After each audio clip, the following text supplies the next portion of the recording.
The Prentice Allsup Heating and Air Coaches Corner, fueled by Donut Country and McDonald's Murfreesboro on FM 101.9 and AM 1450 Murfreesboro, FM 100.5 Smyrna, and streaming at WGNSSports.com. We are back on the Coaches Show, which is brought to you by Tennessee Orthopedic Alliance. TOA, the largest and most comprehensive orthopedic surgery group in Middle Tennessee. Find out more at TOA.com. Time to talk Rockvale football this morning. Brian Guthrie joins us live from a beach somewhere, right? That's right. Yeah, I wish. Yeah, there's no vacationing in football season, is there?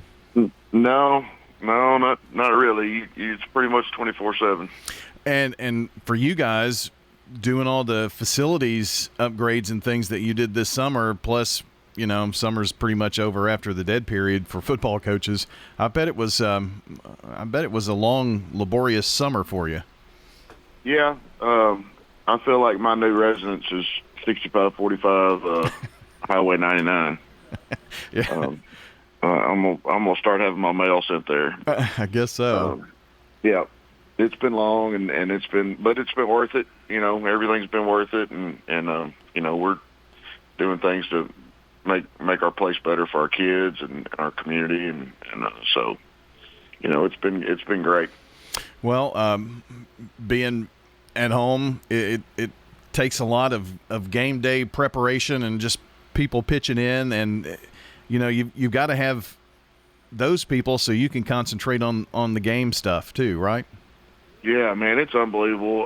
Mr. Crutchfield and our admin and they get people to help out, and I mean, it takes a village. I mean, there's so many people that help out, do different things that I don't have to worry about, and they take care of it. And you know, our basketball coach, Wendell Ingram, and our baseball coach, Shay Deal, and our wrestling coach, Corey Deal, and just a bunch of others. They pitch in and they work the entire night, and you know, they show up about 5:30 and start working, and you know, they're there till the lights go out that night. So I'm real appreciative of all those guys that help do all that stuff that you know, to where we can just coach football. Yeah, I think Wendell and Shay just like driving around on the Gator and stuff, going places. They do, but I mean, you know, they take care of a lot of things. You know, they take care of officials and running around, and you know, we couldn't do it without those guys. So real glad to have those guys. I mean, everybody at Rockvale's, you know, we're a community, and everybody pitches in and helps each other out, and it's a neat place to be. Yeah.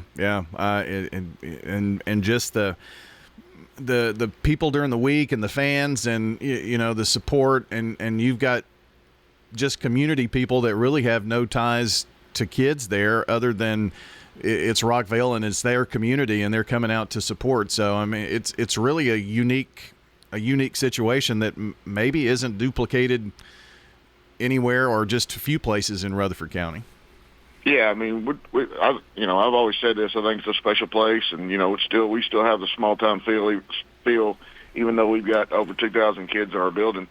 It's still a small town feel, and we'd like to keep it that way. But you know, it's growing, and you know, you can't stop progression, and but you know, we like to keep it. We'd like to keep it small town as much as we can, and but yeah, the people at Rockvale are great.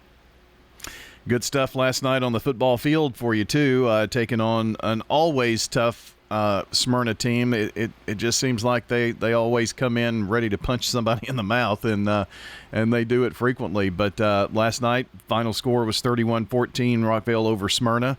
A really good night for your Rockets. Yeah, I told our kids, I said, you know, if we do two things, we'll win the football game, and that's because I know Smyrna is always physical. You know, Matt always has a good physical football team, and that's the way, you know, that's kind of the way he is, so you know, I told our kids that if we can match their physicality and play more discipline than we did last week, that we'll win the football game, and I think we did those two things. Well, kind of. Let's take it half by half. First half, second half, you obviously made some adjustments in that second half that proved fruitful. What are a couple of plays that kind of stand out in your mind? Well, we just there were some things in the secondary that we felt like we could take advantage of, and so we were able to do those. And but I think the biggest thing defensively for us was we made some we made some personnel moves this week. We took Cavante Porter. We had been playing him at safety, and we put him back at outside linebacker where he's more comfortable and able to make plays. And he had a big night for us. He had 2 touchdowns. One of them was on offense. The other one was a scoop and score on defense. And, and then we put Riley Talley in his spot at Rover or strong safety. And he played really well. And, we just moved a few people around, and I think it worked out for us. And, our defense flew to the ball, and we got a lot of hats to the football, which was good to see. And we just swarmed around on defense. And so, and we execute a little bit better on offense. We're still not near where we need to be, but, Javion still, our quarterback still would like him to make some better reads as far as in the RPO game. But for the most part, he played well. And, we had 2 running backs that both, we felt like carried the ball well for us last night. Dakel Kennedy and a sophomore, Romeo George. I think Romeo's going to be really, really good. They don't have big stats, but they both ran the ball hard and well. And, we just tried to spread it around as much as we could, and it worked out for us. Kind of had you're kind of taking it running back by committee there, and it seems to be working pretty good for you. Yeah, we are. And then we got, we also, I think we played a third one. I think Anton Reynolds carried the ball a little bit.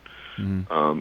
Rylan Hodges is kind of banged up, so we didn't play him much at tailback, and because he was kind of banged up this week. So hopefully get him back, full and healthy next week.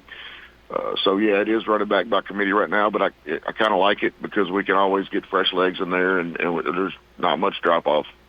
Mentioned Javion stats that I saw for him: 7 of 18, 78 yards, a touchdown, and added 16 yards rushing as well as at quarterback. Jalen Morgan, 25 yards receiving, a touchdown.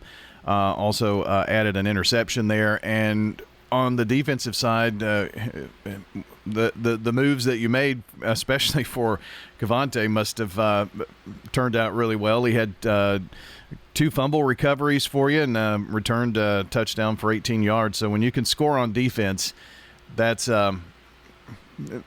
really something big that I don't know. It always seems to ignite the offense too when you get a defensive score. Yeah, it's huge. We'll always take defensive scores because you're not really supposed to get those. So, yeah. Anytime we get defensive scores, it's good for us. Now, we had a lot of missed opportunities too on offense. There were times we had people running open and we just missed them, missed a throw, or we dropped a ball when we shouldn't have. And they had missed opportunities too. They had the same situation. So it wasn't a real clean game on either side of the ball, but I felt better about. We played a lot cleaner than we did the first week.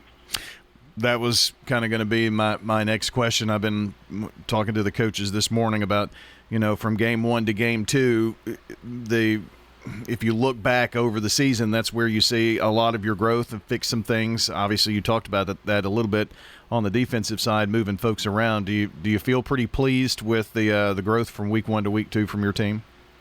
I do. I do. Obviously, like I said, we still got lots of things to fix, and we've got to get better if we want to get to where we want to be. But we did play much better and cleaner, and but there's still some game type situations that we're not very good at. We let the clock run down on us a couple of times, and the play clock, and there's just some game type situations that we didn't handle very well that we've got to fix this week. And but overall, yeah, I'm pleased with the way with the way we played and the way we came or improved since first week. Well, on the road next week at Tullahoma, and that's kind of a different animal there in Tullahoma, isn't it? It is. Coach Sisk and those guys, you know, they're 0-2, but they're not a bad football team by any means. They're a good football team, and you know, we're going to have to play well, especially going down there. And you know, we can't look and say they're 0-2. We're going to walk over them because we can't do that to anybody. So, you know, I know they're going to be prepared, and I know they're going to be well coached, and they always are. And so, you know, we got to go down there. It'll be a good test, and we'll just, you know, we'll try to clean things up a little bit more, and hopefully play a little better. You know, it's a pretty interesting place to play. They've got really good facilities down there in Tullahoma, I think. They got pretty good facilities. I mean, they got, you know, they got a nice field house and all that stuff. So it'll be a neat place to play. Yeah, and always good to check out those mid-state opponents and such. Labor Day is Monday. Do you handle things any differently this week with practice and such? Yeah. Well, no, because we're supposed to have a JV and freshman game that night, so we decided we wouldn't. We're going to give coaches off on Sunday, and they're going to have they're not going to come in and meet on Sunday. We're going to come in Monday morning and meet, and then we'll bring them in at 2:00, watch film, and then we'll practice pretty much normal time, and then go play our games that night. Sounds good. Brian, appreciate it. Congrats on the win over the Bulldogs last night, and good luck at Tullahoma next Friday. Thank you, Brian. Appreciate it. Yes, sir. Brian Guthrie joining us, head coach of the Rockville Rockets on the Coaches Show, brought to you in part by JHA Company, Josh Houston and Associates. Jewelry, letter jackets, yearbooks, graduation products, and much more online at jhacompany.com. Craig's Tax Service at 142 Heritage Park Drive offers complete